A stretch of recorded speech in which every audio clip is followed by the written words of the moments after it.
Guys finally ब्रह्मास्त्र बन चुकी है हिंदी की top क्रॉसर movie of this year, जिसने रिकॉर्ड्स तोड़ दिए हैं भूल भुलैया और कश्मीरी फाइल। इसके बाद आपको पता है कि इन अंधभक्तों का तो रोना निकलना ही था।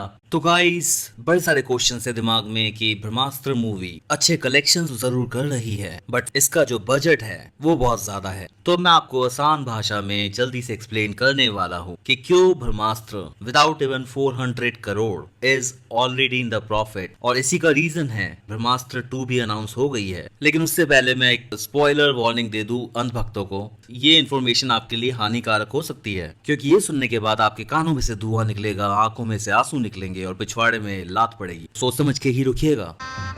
गजब बेइज्जती है। तो गाइस हम सबको एक आइडिया तो था कि ये मूवी एक लॉन्ग टर्म प्रोजेक्ट है और ऑलरेडी इन द प्रॉफिट है, तभी इसके पार्ट 2 को हरी झंडी मिल गई है। हाल ही में रणबीर कपूर ने एक स्टेटमेंट दी है, तो पहले वो सुन लेते हैं। आजकल हम बहुत ये भी पढ़ रहे हैं कि लोग बजट डिस्कस कर रहे हैं कि ब्रह्मास्त्र का बजट ये है, रिकवरी है, पर ब्रह्मास्त्र एक ऐसा नया जानवर है जो जिसका बजट सिर्फ एक फिल्म नहीं है, 3 फिल्में हैं। जो हमें एसेट्स बनाए हैं इस फिल्म में, जो आग का एसेट है या कोई सुपर पावर का एसेट है, वो 3 फिल्मों में बटेगा। तो ऐसा नहीं है कि लोग कोई फिगर दे रहे, अगर 100 रुपया दे रहे या 200 रुपया दे रहे, ये सब गलत है। ये जो इकोनॉमिक्स है, ये जैसे हमारे इंडस्ट्री में फिल्में बनी है उस इकोनॉमिक्स के जैसे नहीं है। अब गाइस क्या है रणबीर के इन वर्ड का मतलब? बहुत लोग ये समझ पा रहे हैं कि शायद 410 करोड़ तीनों मूवीज का बजट है। ऐसा बिल्कुल नहीं है। तो गाइस ब्रह्मास्त्र के इकोनॉमी मॉडल को आसानी से समझाने के लिए मैं यहाँ पे 3 मूवीज पिक करने वाला हूँ।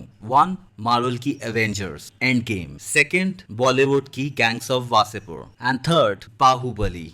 तो यहाँ से कनेक्ट करते हैं सारे डॉट्स। अब आप सबको पता है कि ब्रह्मास्त्र में रणबीर कपूर और अयान मुखर्जी ने फिलहाल कोई फीस नहीं ली है। The reason is lack of the budget, और ये सिनेरियो सीधा कनेक्ट होता है गैंग्स ऑफ वासेपुर के साथ भी, जिसमें अनुराग का बजट बहुत ही कम था, एंड बाहुबली के साथ भी। अब इन तीनों मूवीज के डायनामिक बिजनेस मॉडल का रीजन ये है कि किसी भी तरीके से मूवी प्रोडक्शन कॉस्ट को मिनिमाइज करना, जो एक ही तरीके से पॉसिबल है कि पहला पार्ट और सेकंड मूवी का मोर देन 50% पार्ट को पहले से ही शूट कर लिया जाए। इससे क्या फायदा होता है? मूवी की जो डेवलपमेंट स्टेज होती है, फॉर एग्जाम्पल ब्रह्मास्त्र के केस में पूरी स्क्रिप्ट तीनों पार्ट्स की लिखी जा चुकी है। स्टोरी कैसे कनेक्टेड है, इंटरलिंक्ड है, research analysis, shooting locations, finalisations, licensing etcetera etcetera, इन सब में मूवी का 30% बजट अलॉट किया जाता है, जो कि ब्रह्मास्त्र पार्ट 1 में हो चुका है। तो यहाँ पे जब सेकंड पार्ट बनेगा या थर्ड पार्ट बनेगा तो ये कॉस्ट बच जाती है। अब नेक्स्ट स्टेज है प्रोडक्शन। यहाँ पे बजट का अलॉटमेंट है 50%। यहाँ पे होता है मेन एक्शन, यानी कि पूरे सेट्स लगते हैं, बड़े बड़े लोकेशंस पे जाया जाता है, एक्चुअल वर्क होता है। तो यहाँ पे मैं आसान भाषा में आपको सिंपल सा ही समझाता हूँ कि बाहुबली में एसेट हो गए, जो शूटिंग के बड़े बड़े ब्लॉक्स है, महल, बड़े बड़े स्टैचूज, इन सब में जो कॉस्टिंग लगती है, वो चीज वीएफएक्स काइंड ऑफ मूवीज जैसे कि एवेंजर्स है या फिर ब्रह्मास्त्र है, वहां पे रणबीर का एसेट से मतलब है अग्नि का जो ग्राफिक टेम्पलेट है, वानर अस्त्र जो उसका टेम्पलेट बन चुका है already, and for that matter जितने भी वीएफएक्स ब्लॉक्स टेम्पलेट्स जो ऑलरेडी बन चुके हैं, डिजाइन हो चुके हैं, उसी चीज का सेम यूज होगा। एंड अगेन एक तरफ कॉस्ट कटिंग वहां बची, दूसरी तरफ मूवी ऑलरेडी 50% बन चुकी है। जैसे कि आपने देखा है कि दीपिका आपको दिखी है मूवी में, देव का चेहरा नहीं दिखाया पर वो वहां पे है, which is included already in the 410 crore. तो सेकंड पार्ट में वो चीज भी डिडक्ट हो जाएगी। अब है last stage marketing and distribution,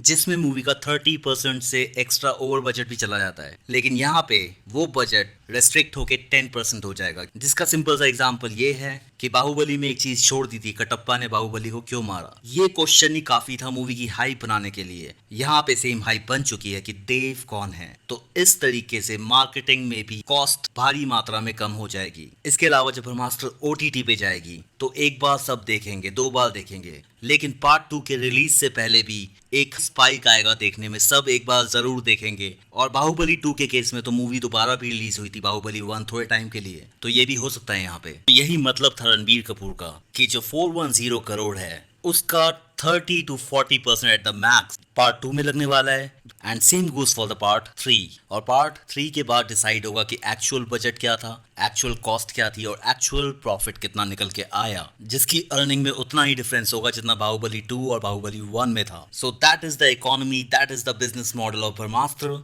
I hope आपको सारे पॉइंट समझ में आ गए होंगे। The movie is already in the profit and cost की बात तो यहाँ पे आती ही नहीं है क्योंकि इट्स अ ट्रायोलॉजी। तो चैनल को सब्सक्राइब कीजिए, वीडियो को लाइक कीजिए, जल्दी ही मिलते हैं। Keep watching honestly said.